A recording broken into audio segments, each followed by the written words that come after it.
नमस्कार साथियों, आप सभी को हमारे इस प्यारे YouTube चैनल पर दिल खोल करके स्वागत है। तो आज की हम सीरीज में टॉप 10 MCQ प्रश्न देखेंगे जो बिहार पुलिस 2025 के लिए बेहद महत्वपूर्ण है और ये एग्ज़ाम बिहार पुलिस में प्रीवियस ईयर में बार बार पूछा जा रहा है। अगर आप पहली बार चैनल पे जुड़े हैं तो चैनल को सब्सक्राइब करेंगे, वीडियो को लाइक करेंगे और कमेंट करना मत भूलेंगे। और एक मोटिवेशन लाइन से इस वीडियो की शुरुआत करना चाहते हैं कि जब आंखों में अरमान लिया, मंजिल को अपना मान लिया, फिर मुश्किल क्या आसान किया, ठान लिया तो ठान लिया। तो चलिए साथियों, समय की बिना देरी करते हुए सवालों से हम शुरुआत करते हैं। सबसे पहला सवाल क्या था कि गांधी जी ने सबसे पहले भारत के किस स्थान से आंदोलन की शुरुआत की थी? Option A Sabarmati, option B Champaran, option C Dandi, option D Ahmedabad. तो गांधी जी ने भारत में सबसे पहले आंदोलन की शुरुआत चंपारण जिला से करते हैं। बिहार का एक जिला है चंपारण, तब बिहार के चंपारण जिला से शुरुआत की जाती है। तो इस प्रश्न का right answer option number B होने वाला है। लेकिन आपको वीडियो से पहले हम कह देते हैं कि विथ शॉर्ट एक्सप्लेनेशन, इसका शॉर्ट डिस्कशन भी होगा। तो चलिए शॉर्ट डिस्कशन देखते हैं। शॉर्ट डिस्कशन क्या कहता है कि चंपारण 1917 में गांधी जी ने नील के किसानों की समस्या पर पहला आंदोलन चलाया, जो कि बिहार के चंपारण जिला में कहा गया। इसी कारण इसका नाम पड़ गया चंपारण सत्याग्रह। चलिए नेक्स्ट सवालों की ओर हम लोग आगे बढ़ते हैं। नेक्स्ट हमारा सवाल क्या था कि भारत छोड़ो आंदोलन कब शुरू हुआ था? 1920 में, 1930 में, 1942 में, 1947 में। तब भारत छोड़ो आंदोलन की शुरुआत 1942 में की जाती है मुंबई से। तो इस प्रश्न का right answer option number C होगा साथियों। चलिए इसका शॉर्ट डिस्कशन देखते हैं।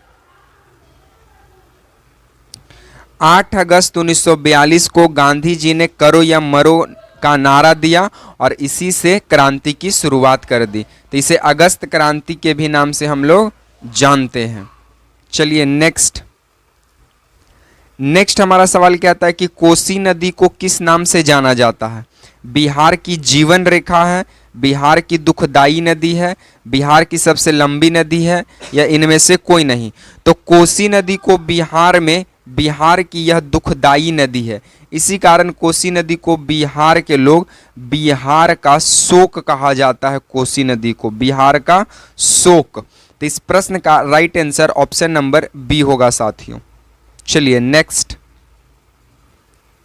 शॉर्ट डिस्कशन की बात करें तो बिहार की दुखदाई नदी है कोसी, और यह नदी हर साल बाढ़ लाकर भारी तबाही मचाती है। इसी कारण बिहार का यह शोक कहलाती है। संविधान में कुल कितने मौलिक अधिकार हैं? Option A 5, option B 6, option C 7, option D 8। तो संविधान में कुल मौलिक अधिकार पहले 7 थे, लेकिन वर्तमान में 6 हो गया, क्योंकि एक मौलिक अधिकार को घटाया गया जो हमारा संपत्ति का अधिकार था। ठीक है, तो चलिए इसका शॉर्ट डिस्कशन देखते हैं। तो शॉर्ट डिस्कशन यही है कि 44वां संविधान संशोधन के बाद संपत्ति का अधिकार हटा दिया गया। किसी को भी अब संपत्ति का अधिकार नहीं रहा, तो संपत्ति का अधिकार मौलिक अधिकार नहीं रह सकता है। तो इस प्रश्न का राइट आंसर ऑप्शन नंबर 6 ही होगा। चलिए नेक्स्ट बोलता है कि विटामिन सी की कमी से कौन सा रोग होता है? रतौंधी, स्कर्वी, बेरी या रिकेट्स। तो विटामिन सी की कमी से स्कर्वी रोग होगा, और स्कर्वी का मतलब होता है मसूड़ों से खून आना, मसूड़ों से खून का आना। ठीक है, तो ये विटामिन सी की कमी से होगा। और विटामिन सी प्रचुर मात्रा में नींबू में पाया जाता है, नींबू में, संतरा में, या फिर खट्टे फलों में। चलिए इसका शॉर्ट डिस्कशन देखते हैं। शॉर्ट डिस्कशन यही है कि स्कर्वी से मसूड़ों में खून आता है और शरीर में कमजोरी करती है। ठीक है, चलिए नेक्स्ट बोलता है कि बिहार की राजधानी क्या है? गया है, मुजफ्फरपुर है, पटना है, भागलपुर है। तो बिहार की राजधानी पटना है। ठीक है, और पटना का प्राचीन नाम पाटलिपुत्र हुआ करता था। इस बात को भी आप ध्यान देंगे। चलिए नेक्स्ट, अगर इसकी शॉर्ट डिस्कशन की बात करें तो वही प्राचीन समय में इसे पाटलिपुत्र कहा जाता था। नेक्स्ट, स्वतंत्रता संग्राम के दौरान नेहरू रिपोर्ट किस वर्ष आई थी? 1927 में, 1928 में, 1930 में, 1942 में। तो स्वतंत्रता संग्राम के दौरान नेहरू रिपोर्ट 1928 में आया। तो इस प्रश्न का right answer option number B होगा। चलिए इसका शॉर्ट डिस्कशन देखते हैं साथियों। इसका शॉर्ट डिस्कशन यही है कि मोतीलाल नेहरू की अध्यक्षता में यह रिपोर्ट बनाई गई थी। मोतीलाल नेहरू कौन थे? तो मोतीलाल नेहरू पंडित जवाहरलाल नेहरू के पिताजी थे और पंडित जवाहरलाल नेहरू का बेटी का नाम था इंदिरा गांधी। इंदिरा गांधी जो कि देश की प्रथम महिला प्रधानमंत्री बनती है। चलिए नेक्स्ट बोलता है सूर्य मंदिर जिसे कोणार्क मंदिर भी कहते हैं, यह किस राज्य में स्थित है? बिहार में, उड़ीसा में, मध्य प्रदेश में, तमिलनाडु में। तो देखिए चर्चित अगर मंदिरों की बात करें तो तमिलनाडु में मीनाक्षी मंदिर है, मध्य प्रदेश में खजुराहो का मंदिर है, उड़ीसा में कोणार्क का सूर्य मंदिर है और बिहार में महाबोधि मंदिर है। तो ये कुछ महत्वपूर्ण मंदिरें थे जो आपसे बिहार पुलिस लगातार एग्जाम में पूछता है। तो सूर्य मंदिर भी किस जिला में, किस राज्य में है? उड़ीसा में है। तो इस प्रश्न का right answer option number B होगा। और उड़ीसा को पहले हम लोग कलिंग के नाम से भी जानते थे। और हमारा बिहार जो है वो उड़ीसा, ये उड़ीसा जो है वो बिहार से कब अलग हुआ? तो 1 अप्रैल 1936 को बिहार से उड़ीसा एक अलग राज्य के रूप में गठित हो जाता है। चलिए नेक्स्ट, महात्मा गांधी को राष्ट्रपिता किसने कहा था? नेहरू ने, भगत सिंह ने, नेताजी सुभाष चंद्र बोस ने या रविंद्रनाथ टैगोर ने?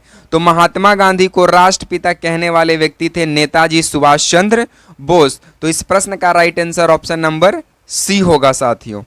चलिए इसका शॉर्ट डिस्कशन देखते हैं। डिस्कशन वही है कि नेताजी सुभाष चंद्र बोस 1938 में महात्मा गांधी को राष्ट्रपिता कहकर संबोधित करते हैं और 1938 में ही हरिपुरा अधिवेशन करते हैं सुभाष चंद्र बोस। तो इस बात को भी आप ध्यान देंगे। बिहार का सबसे बड़ा जिला कौन सा है? पटना है, गया है, पश्चिमी चंपारण है या दरभंगा है? तो बिहार का सबसे बड़ा जिला पश्चिमी चंपारण है और पश्चिमी चंपारण जिला बिहार का उत्तरी जिला में शामिल है और ये अपनी सीमा नेपाल के बॉर्डर से ये अपनी सीमा साझा करती है। तो इस प्रश्न का right answer option number C होगा साथियों। बाकी साथियों आज को हम वीडियो को यहीं पे विराम देंगे। बाकी वीडियो आप लोगों को कैसा लगा कमेंट में ज़रूर बताएंगे। बाकी वीडियो पसंद पड़ा हो तो वीडियो को लाइक करें, वीडियो को शेयर करना मत भूलें एंड चैनल को सब्सक्राइब करना मत भूलिएगा। इसी तरह के सीरीज के साथ आपसे मिलेंगे नेक्स्ट वीडियो में। तब तक के लिए आप तमाम साथियों को जय हिंद, जय बिहार।